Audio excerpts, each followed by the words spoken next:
ಬೆಂಗಳೂರಿನಲ್ಲಿ ಇರುವಂತಹ ಈ ಫಕೀರ್ ಕಾಲನಿ ಏನಿದೆ ಅಲ್ಲಿ ಒತ್ತುವರಿ ತೆರವು ಕಾರ್ಯಾಚರಣೆಯನ್ನ ಮಾಡಲಾಯಿತು. ಇದು ಸಾಕಷ್ಟು ಚರ್ಚೆಗೂ ಕೂಡ ಈಗ ಕಾರಣ ಆಗಿತ್ತು. ಸಿಡಬ್ಲ್ಯೂಸಿ ಮೀಟಿಂಗ್ ನಡೆಯಿತು. ಈ ಸಿಡಬ್ಲ್ಯೂಸಿ ಮೀಟಿಂಗ್ ನ ಬಳಿಕ ಸಿಎಂ ಕೆಸಿ ವೇಣುಗೋಪಾಲ್ಗೆ ಇದರ ಬಗ್ಗೆ ಒಂದಷ್ಟು ಮಾಹಿತಿಯನ್ನ ಕೊಟ್ಟಿದ್ದಾರೆ, ವಿವರಣೆಯನ್ನ ಕೊಟ್ಟಿದ್ದಾರೆ. ಈ ತೆರವು ಮಾಡುವಂತದ್ದು ಯಾಕೆ ಅನಿವಾರ್ಯ ಆಗಿತ್ತು ಅನ್ನುವಂತ ನಿಟ್ಟಿನಲ್ಲಿ ವಿವರಣೆಯನ್ನ ಕೊಟ್ಟಿರೋದು. ಆ ಪ್ರದೇಶ ಏನಿದೆ ಅದು ತ್ಯಾಜ್ಯ ವಿಲೇವಾರಿ ಮಾಡೋದಕ್ಕೆ ಅಂತ ನಿಗದಿಯಾದಂತಹ ಪ್ರದೇಶ. ಹಾಗಾಗಿ ಜನವಸತಿಗೆ ಸೂಕ್ತವಾದಂತಹ ಪ್ರದೇಶವಲ್ಲ ಅಂತ ಹೇಳಿದ್ದಾರೆ ಸಿಎಂ. ಸರ್ಕಾರಿ ಜಮೀನಿನಲ್ಲಿ ಅನಧಿಕೃತವಾಗಿ ಅವರೆಲ್ಲರೂ ಕೂಡ ನೆಲೆಸಿದ್ರು. ಅನಧಿಕೃತವಾಗಿ ನೆಲೆಸಿದವರಿಗೆ ನೋಟಿಸ್ ನೀಡಲಾಗಿತ್ತು. ಮೊದಲೇ ನೋಟಿಸ್ ನೀಡಿ ತೆರವುಗೊಳಿಸುವುದಕ್ಕೆ ಸೂಚನೆಯನ್ನ ನೀಡಲಾಗಿತ್ತು ಅಂತ ಸಿಡಬ್ಲ್ಯೂಸಿ ಸಭೆಯ ಬಳಿಕ ವಿವರಣೆಯನ್ನ ನೀಡಿದ್ದಾರೆ CM Siddaramaiah. AICC general secretary K C ವೇಣುಗೋಪಾಲ್ಗೆ ಸಿಎಂ ವಿವರಣೆಯನ್ನ ಕೊಟ್ಟಿದ್ದಾರೆ. ಸರ್ಕಾರದ ಸೂಚನೆಯನ್ನ ಪಾಲಿಸಲಿಲ್ಲ, ನೋಟಿಸ್ ನೀಡಲಾಗಿತ್ತು. ಹಾಗಾಗಿ ಒತ್ತುವರಿ ತೆರವು ಮಾಡಬೇಕಾಯಿತು ಅನ್ನುವಂಥದ್ದನ್ನ ಸಿಎಂ ಈಗ ಹೇಳಿರೋದು. ಅದರ ಜೊತೆಯಲ್ಲಿ ಬಹುತೇಕರು ಅಲ್ಲಿ ವಲಸಿಗರು, ಅವರಿಗೆಲ್ಲರಿಗೂ ಕೂಡ ಮಾನವೀಯತೆಯ ದೃಷ್ಟಿಯಿಂದ ಉಳಿದುಕೊಳ್ಳೋದಕ್ಕೆ ಒಂದಷ್ಟು ಪರ್ಯಾಯ ವ್ಯವಸ್ಥೆಯನ್ನ ಕೂಡ ಮಾಡ್ತೇವೆ ಅಂತ ಈಗ ಸಿಎಂ ಹೇಳಿದ್ದಾರೆ. ಆ ಪ್ರದೇಶ ಮಾನವ ವಸತಿಗೆ ಯೋಗ್ಯವಾಗಿರಲಿಲ್ಲ ಅಂತ ಸಿಎಂ ಸ್ಪಷ್ಟನೆಯನ್ನ ಕೊಟ್ಟಿರೋದು. ಅಲ್ಲಿ ವಾಸವಿದ್ದಂತಹ ಕುಟುಂಬಗಳಿಗೆ ಬೇರೆ ಕಡೆಗೆ ಹೋಗೋದಕ್ಕೆ ಸ್ಥಳಾಂತರಗೊಳ್ಳುವಂತೆ ನೋಟಿಸ್ ಕೂಡ ಕೊಟ್ಟಿದ್ರು. ಆದ್ರೆ ಅದಕ್ಕೆ ಯಾವುದಕ್ಕೂ ಕೂಡ ಸ್ಪಂದನೆ ಸಿಕ್ಕಿರಲಿಲ್ಲ. ಆ ನಿಟ್ಟಿನಲ್ಲಿ ಸಾರ್ವಜನಿಕ ಆರೋಗ್ಯ, ಅವರ ಹಿತದೃಷ್ಟಿಯ ದೃಷ್ಟಿಯಿಂದ ಆ ಜಾಗವನ್ನು ತೆರವುಗೊಳಿಸಲಾಗಿದೆ ಅಂತ ಸಿಡಬ್ಲ್ಯೂಸಿ ಮೀಟಿಂಗ್ನ ಬಳಿಕ ಕೆಸಿ ವೇಣುಗೋಪಾಲ್ಗೆ ವಿವರಣೆಯನ್ನ ಕೊಟ್ಟಿದ್ದಾರೆ. ಅದರ ಜೊತೆಯಲ್ಲಿ ತೆರವುಗೊಳಿಸಲಾಗಿರುವಂತಹ ಎಲ್ಲಾ ಕುಟುಂಬಗಳಿಗೆ ತಾತ್ಕಾಲಿಕವಾಗಿ ಒಂದು ಆಶ್ರಯ, ಊಟ, ಅಗತ್ಯ ಸೌಲಭ್ಯ ಇದೆಲ್ಲವನ್ನೂ ಕೂಡ ಒದಗಿಸುವಂತೆ ಅಧಿಕಾರಿಗಳಿಗೆ ಸೂಚನೆಯನ್ನ ಕೂಡ ಕೊಟ್ಟಿದ್ದೇನೆ ಅಂತ ಸಿಎಂ ಇದೇ ಸಂದರ್ಭದಲ್ಲಿ ಹೇಳಿರೋದು. ಇದೇ ವಿಚಾರಕ್ಕೆ ಸಂಬಂಧಪಟ್ಟಂತೆ ಡೀಟೇಲ್ಸ್ ಅನ್ನ ಕೊಡ್ತಾರೆ ನಮ್ಮ ಪ್ರತಿನಿಧಿ ಬಸವರಾಜ್. ದೂರವಾಣಿ ಸಂಪರ್ಕದಲ್ಲಿ ಜಾಯಿನ್ ಆಗ್ತಾ ಇದ್ದಾರೆ. ಬಸವರಾಜ್, ಈ ಕೋಗಿಲು ಲೇಔಟ್ ಏನಿದೆ ಇದನ್ನ ಒತ್ತುವರಿ ತೆರವು ಮಾಡಿರೋದು ಸಾಕಷ್ಟು ರಾಜಕೀಯ ಕೆಸರೆರಚಾಟಕ್ಕೆ ಕಾರಣ ಆಗ್ತಾ ಇದೆ. ಕೇರಳದಿಂದ ಕರ್ನಾಟಕದವರೆಗೂ, ಅದರ ಜೊತೆಯಲ್ಲಿ ದೆಹಲಿಯಲ್ಲೂ ಕೂಡ ಇದೇ ವಿಚಾರ ಚರ್ಚೆ ಆಗಿದೆ. ಡೀಟೇಲ್ಸ್ ಕೊಡೋದಾದ್ರೆ ಬಸವರಾಜ್. ಖಂಡಿತ ಅಶ್ವಿನಿ, ಇದು ಅತ್ಯಂತ ಸೂಕ್ಷ್ಮವಾದ ವಿಚಾರ ಮತ್ತು ಕೇರಳ ಮತ್ತು ರಾಜ್ಯ ರಾಜಕೀಯದ ನಡುವೆ ಒಂದಷ್ಟು ಬದಲಾವಣೆಗಳಾಗ್ತಕ್ಕಂಥ ಒಂದು ವಿಚಾರ.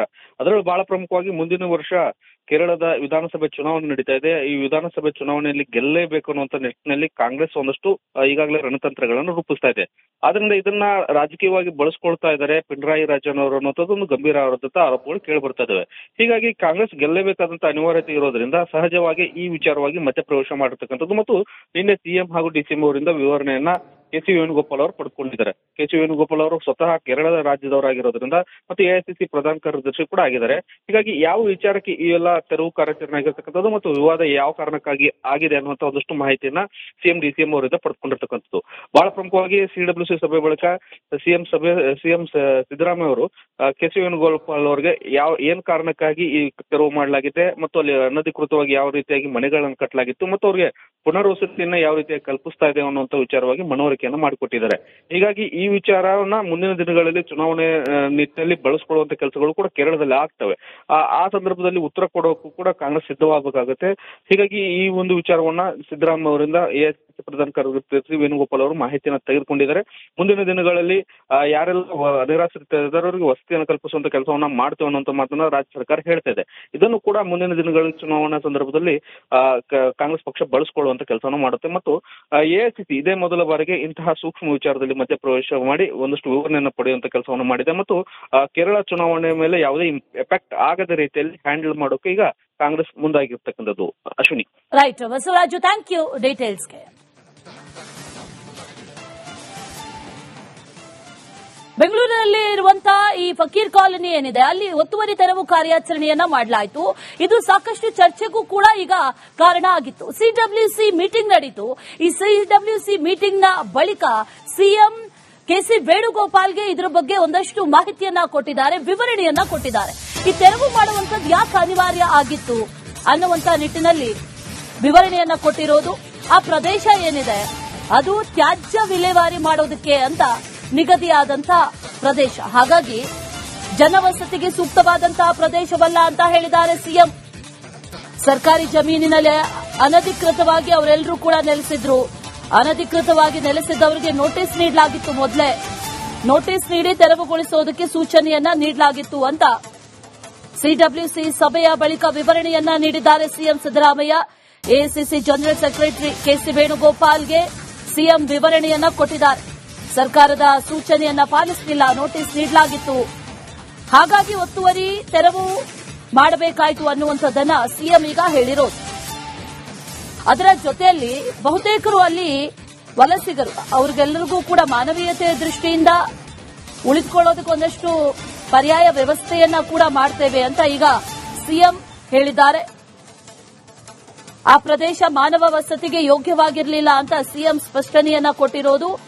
ಅಲ್ಲಿ ವಾಸವಿದ್ದಂತಹ ಕುಟುಂಬಗಳಿಗೆ ಬೇರೆ ಕಡೆಗೆ ಹೋಗೋದಕ್ಕೆ ಸ್ಥಳಾಂತರಗೊಳ್ಳುವಂತೆ ನೋಟಿಸ್ ಕೂಡ ಕೊಟ್ಟಿದ್ರು. ಆದ್ರೆ ಅದಕ್ಕೆ ಯಾವುದಕ್ಕೂ ಕೂಡ ಸ್ಪಂದನೆ ಸಿಕ್ಕಿರಲಿಲ್ಲ. ಆ ನಿಟ್ಟಿನಲ್ಲಿ ಸಾರ್ವಜನಿಕ ಆರೋಗ್ಯ, ಅವರ ಹಿತದೃಷ್ಟಿಯ ದೃಷ್ಟಿಯಿಂದ ಆ ಜಾಗವನ್ನ ತೆರವುಗೊಳಿಸಲಾಗಿದೆ ಅಂತ ಸಿಡಬ್ಲ್ಯೂಸಿ ಮೀಟಿಂಗ್ನ ಬಳಿಕ ಕೆಸಿ ವೇಣುಗೋಪಾಲ್ಗೆ ವಿವರಣೆಯನ್ನ ಕೊಟ್ಟಿದ್ದಾರೆ. ಅದರ ಜೊತೆಯಲ್ಲಿ ತೆರವುಗೊಳಿಸಲಾಗಿರುವಂತಹ ಎಲ್ಲಾ ಕುಟುಂಬಗಳಿಗೆ ತಾತ್ಕಾಲಿಕವಾಗಿ ಒಂದು ಆಶ್ರಯ, ಊಟ, ಅಗತ್ಯ ಸೌಲಭ್ಯ ಇದೆಲ್ಲವನ್ನೂ ಕೂಡ ಒದಗಿಸುವಂತೆ ಅಧಿಕಾರಿಗಳಿಗೆ ಸೂಚನೆಯನ್ನ ಕೂಡ ಕೊಟ್ಟಿದ್ದೇನೆ ಅಂತ ಸಿಎಂ ಇದೇ ಸಂದರ್ಭದಲ್ಲಿ ಹೇಳಿರೋದು. ಇದೇ ವಿಚಾರಕ್ಕೆ ಸಂಬಂಧಪಟ್ಟಂತೆ ಡೀಟೇಲ್ಸ್ ಅನ್ನ ಕೊಡ್ತಾರೆ ನಮ್ಮ ಪ್ರತಿನಿಧಿ ಬಸವರಾಜ್. ದೂರವಾಣಿ ಸಂಪರ್ಕದಲ್ಲಿ ಜಾಯಿನ್ ಆಗ್ತಾ ಇದ್ದಾರೆ. ಬಸವರಾಜ್, ಈ ಕೋಗಿಲು ಲೇಔಟ್ ಏನಿದೆ ಇದನ್ನ ಒತ್ತುವರಿ ತೆರವು ಮಾಡಿರೋದು ಸಾಕಷ್ಟು ರಾಜಕೀಯ ಕೆಸರೆರಚಾಟಕ್ಕೆ ಕಾರಣ ಆಗ್ತಾ ಇದೆ. ಕೇರಳದಿಂದ ಕರ್ನಾಟಕದವರೆಗೂ, ಅದರ ಜೊತೆಯಲ್ಲಿ ದೆಹಲಿಯಲ್ಲೂ ಕೂಡ ಇದೇ ವಿಚಾರ ಚರ್ಚೆ ಆಗಿದೆ. ಡೀಟೇಲ್ಸ್ ಕೊಡೋದಾದ್ರೆ ಬಸವರಾಜ್. ಖಂಡಿತ ಅಶ್ವಿನಿ, ಇದು ಅತ್ಯಂತ ಸೂಕ್ಷ್ಮವಾದ ವಿಚಾರ ಮತ್ತು ಕೇರಳ ಮತ್ತು ರಾಜ್ಯ ರಾಜಕೀಯದ ನಡುವೆ ಒಂದಷ್ಟು ಬದಲಾವಣೆಗಳಾಗ್ತಕ್ಕಂಥ ಒಂದು ವಿಚಾರ. ಅದರಲ್ಲೂ ಬಹಳ ಪ್ರಮುಖವಾಗಿ ಮುಂದಿನ ವರ್ಷ ಕೇರಳದ ವಿಧಾನಸಭೆ ಚುನಾವಣೆ ನಡೀತಾ ಇದೆ. ಈ ವಿಧಾನಸಭೆ ಚುನಾವಣೆಯಲ್ಲಿ ಗೆಲ್ಲೇಬೇಕು ಅನ್ನುವಂತ ನಿಟ್ಟಿನಲ್ಲಿ ಕಾಂಗ್ರೆಸ್ ಒಂದಷ್ಟು ಈಗಾಗಲೇ ರಣತಂತ್ರಗಳನ್ನು ರೂಪಿಸ್ತಾ ಇದೆ. ಆದ್ರಿಂದ ಇದನ್ನ ರಾಜಕೀಯವಾಗಿ ಬಳಸ್ಕೊಳ್ತಾ ಇದ್ದಾರೆ ಪಿಣರಾಯಿ ರಾಜನ್ ಅವರು ಅನ್ನೋದು ಒಂದು ಗಂಭೀರವಾದಂತಹ ಆರೋಪಗಳು ಕೇಳಿ ಬರ್ತಾ ಇದಾವೆ. ಹೀಗಾಗಿ ಕಾಂಗ್ರೆಸ್ ಗೆಲ್ಲೇಬೇಕಾದಂತ ಅನಿವಾರ್ಯತೆ ಇರೋದ್ರಿಂದ ಸಹಜವಾಗಿ ಈ ವಿಚಾರವಾಗಿ ಮಧ್ಯಪ್ರವೇಶ ಮಾಡಿರ್ತಕ್ಕಂಥದ್ದು ಮತ್ತು ನಿನ್ನೆ ಸಿಎಂ ಹಾಗೂ ಡಿಸಿಎಂ ಅವರಿಂದ ವಿವರಣೆಯನ್ನ ಕೆಸಿ ವೇಣುಗೋಪಾಲ್ ಅವರು ಪಡೆದುಕೊಂಡಿದ್ದಾರೆ. ಕೆಸಿ ವೇಣುಗೋಪಾಲ್ ಅವರು ಸ್ವತಃ ಕೇರಳದ ರಾಜ್ಯದವರಾಗಿರೋದ್ರಿಂದ ಮತ್ತು ಎಐಸಿಸಿ ಪ್ರಧಾನ ಕಾರ್ಯದರ್ಶಿ ಕೂಡ ಆಗಿದ್ದಾರೆ. ಹೀಗಾಗಿ ಯಾವ ವಿಚಾರಕ್ಕೆ ಈ ಎಲ್ಲ ತೆರವು ಕಾರ್ಯಾಚರಣೆ ಆಗಿರ್ತಕ್ಕಂಥದ್ದು ಮತ್ತು ವಿವಾದ ಯಾವ ಕಾರಣಕ್ಕಾಗಿ ಆಗಿದೆ ಅನ್ನುವಂತ ಒಂದಷ್ಟು ಮಾಹಿತಿಯನ್ನ ಸಿಎಂ ಡಿಸಿಎಂ ಅವರಿಂದ ಪಡೆದುಕೊಂಡಿರ್ತಕ್ಕಂಥದ್ದು. ಬಹಳ ಪ್ರಮುಖವಾಗಿ ಸಿಡಬ್ಲ್ಯೂಸಿ ಸಭೆ ಬಳಿಕ ಸಿಎಂ ಸಿದ್ದರಾಮಯ್ಯ ಅವರು ಕೆಸಿ ವೇಣುಗೋಪಾಲ್ ಅವರಿಗೆ ಏನ್ ಕಾರಣಕ್ಕಾಗಿ ಈ ತೆರವು ಮಾಡಲಾಗಿದೆ ಮತ್ತು ಅಲ್ಲಿ ಅನಧಿಕೃತವಾಗಿ ಯಾವ ರೀತಿಯಾಗಿ ಮನೆಗಳನ್ನು ಕಟ್ಟಲಾಗಿತ್ತು ಮತ್ತು ಅವರಿಗೆ ಪುನರ್ವಸತಿಯನ್ನ ಯಾವ ರೀತಿಯಾಗಿ ಕಲ್ಪಿಸ್ತಾ ಇದೆ ಅನ್ನುವಂತ ವಿಚಾರವಾಗಿ ಮನವರಿಕೆಯನ್ನು ಮಾಡಿಕೊಟ್ಟಿದ್ದಾರೆ. ಹೀಗಾಗಿ ಈ ವಿಚಾರವನ್ನ ಮುಂದಿನ ದಿನಗಳಲ್ಲಿ ಚುನಾವಣೆ ನಿಟ್ಟಿನಲ್ಲಿ ಬಳಸಿಕೊಳ್ಳುವಂತ ಕೆಲಸಗಳು ಕೂಡ ಕೇರಳದಲ್ಲಿ ಆಗ್ತವೆ. ಆ ಸಂದರ್ಭದಲ್ಲಿ ಉತ್ತರ ಕೊಡೋಕ್ಕೂ ಕೂಡ ಕಾಂಗ್ರೆಸ್ ಸಿದ್ಧವಾಗಬೇಕಾಗುತ್ತೆ.